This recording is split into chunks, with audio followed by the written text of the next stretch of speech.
কল্পনা করুন মদিনার তপ্ত দুপুর।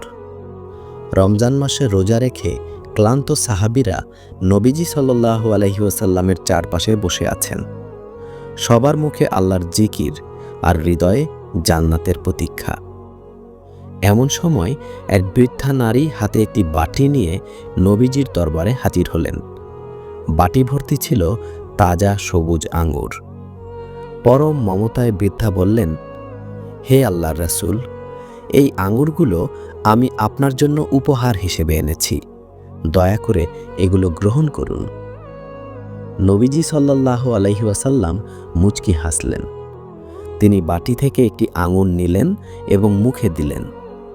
এরপর তিনি দ্বিতীয়টি নিলেন, তারপর তৃতীয়টি। এভাবে করতে করতে নবীজি সাল্লাল্লাহু আলাইহি ওয়াসাল্লাম সবগুলো আঙ্গুর একাই খেয়ে ফেললেন।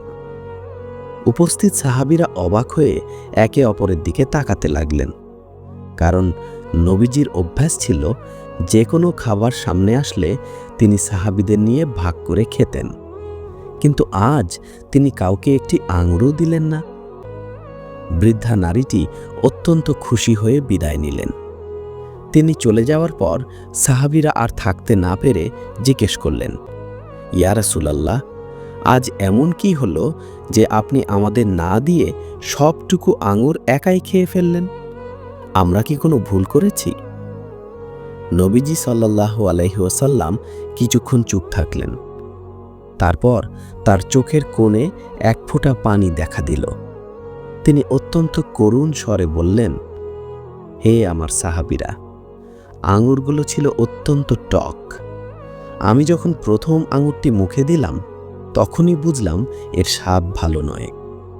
আমি যদি তোমাদের একটি আঙ্গুর দিতাম তবে তোমাদের মুখভঙ্গি দেখে ওই বৃদ্ধা মা বুঝে ফেলতেন যে আঙ্গুরগুলো টক। তিনি অনেক কষ্ট করে, অনেক আশা নিয়ে আমার জন্য এই উপহার এনেছিলেন। আমি চাইনি আমার কারণে তার মনটা ভেঙে যাক। তার মুখের হাসি ধরে রাখতেই আমি সবটুকু টক আঙ্গুর মিষ্টি মুখে খেয়ে ফেলেছি। সুবহানাল্লাহ। এই ছিলেন আমাদের রহমতের নবী। এই রমজানে আমরা কি পারি না মানুষের দোষ না খুঁজে তাদের মুখে হাসি ফোটাতে?